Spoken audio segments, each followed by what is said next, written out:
International Raghuvanshi. आज के इस क्लास में, इंग्लिश क्लास में आप सभी लोगों का स्वागत करता हूं।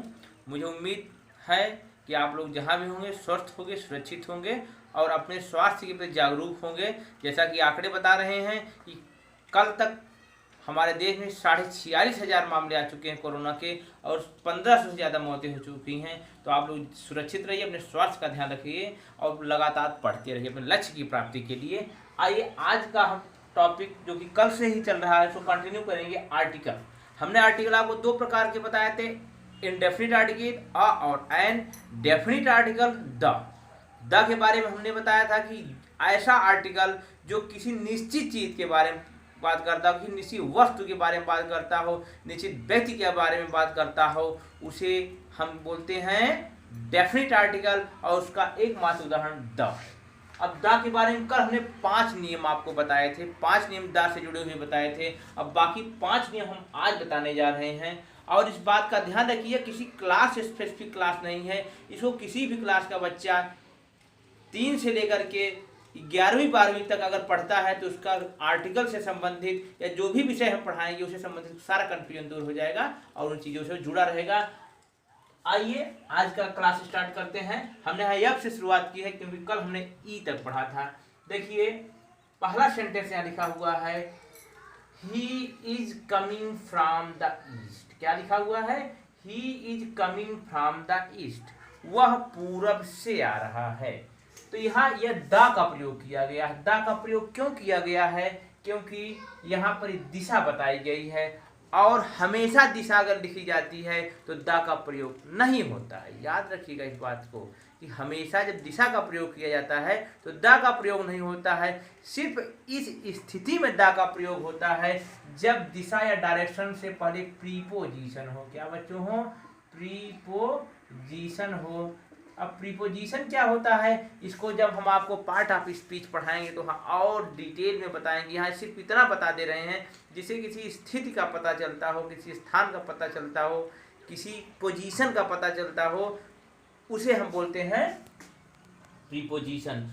तो इसका अगर हम अर्थ निकालते हैं, he is coming from the east, वह पूरब से आ रहा है, तो उसकी एक दिशा निश्चित है, वो किस दिशा से आ रहा है, उसकी पोजीशन निश्चित है कि पूरब से आ रहा है, इसलिए हम यहाँ द का प्रयोग करेंगे। I am coming from the west, मैं पश्चिम से आ रहा हूं। तो इन प्रयोगों में द का प्रयोग होता है। अब आगे नेक्स्ट क्या है? माई हाउस फेस नॉर्थ, इसी से मिलता जुलता वाक्य है ये।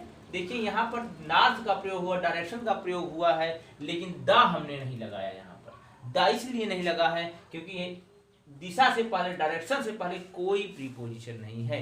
मेरे घर की दिशा या मेरे द्वार की दिशा पूरब है, सॉरी उत्तर है। इस बात को क्लियर रखिएगा कि जहाँ प्रीपोजिशन होगा दिशा के पहले वहाँ फ्रॉम लगेगा, या प्रीपोजिशन नहीं है वहाँ सीधा आप दिशा लिख दीजिएगा।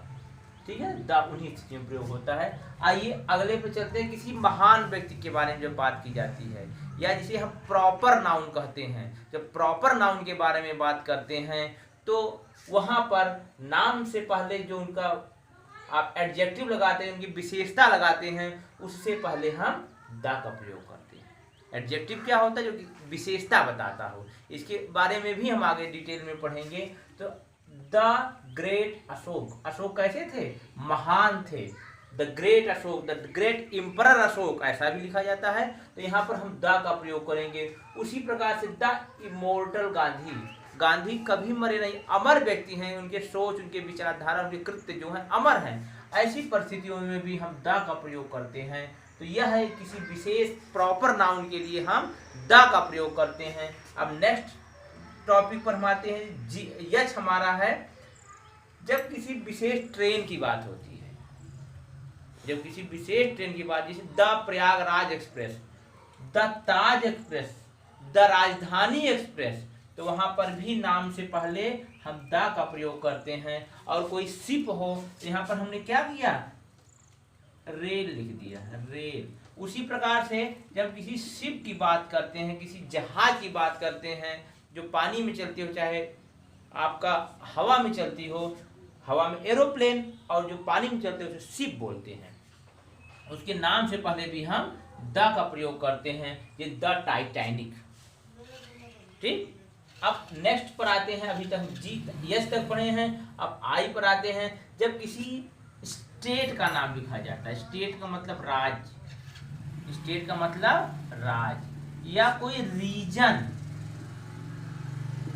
कोई क्षेत्र, जैसे the Himalayan region, the Deccan, जो भारत का प्रायद्वीपीय पठार है, दक्षिण का भारत है, द डेक्कन। और जब किसी देश का नाम लिखा जाता है, कंट्री, जो किसी देश का नाम लिखा जाता है तो उसके पहले भी द का प्रयोग किया जाता है। जैसे the United state of America एक कंट्री है तो द का प्रयोग किया गया। राज्य पंजाब है, द पंजाब। राज्य उत्तर प्रदेश, द उत्तर प्रदेश। और कोई रीजन है तो उसे क्या बोलेंगे, the Deccan. The Atlantic ocean हमने बताया था, वो भी इसी प्रकार से जुड़ा हुआ है। तो किसी रीजन विशेष की, बड़े क्षेत्र की बात की जाती है तो उससे पहले भी द का प्रयोग किया जाता है। ये आपके 4 नियम है। और 5वें नियम की हम बात करते हैं तो ऐसी वस्तु जो सिर्फ अकेली ही हो पूरे धरती पर या धरती की जान पहचान, तो उससे पहले भी द का प्रयोग होता है। जैसे the sun, the sun rises in the east, सूरज पूरब से निकलता है। The sun rises in the east, in the east, in यहाँ भी देखिएगा दूसरा सेंटेंस इन का प्रयोग हुआ है। इन क्या है, प्रीपोजिशन, द ईस्ट, इसलिए दिशा के पहले द का प्रयोग किया गया है। तो ये सेंटेंस बहुत बढ़िया आपके लिए। द सन, सन यूनिक है, अकेला है पूरी कायनात में, और इसलिए द का प्रयोग हुआ। उसी प्रकार से मून, द मून, स्काई के पहले द स्काई। और इक्वेटर, जो आपकी धरती की, आपकी जिसको हिंदी में भूमध्य रेखा बोलते हैं, ये आपका इक्वेटर है। ये पूरी धरती पर सिर्फ एक है, इसलिए हम इसको क्या बोलते हैं, द इक्वेटर।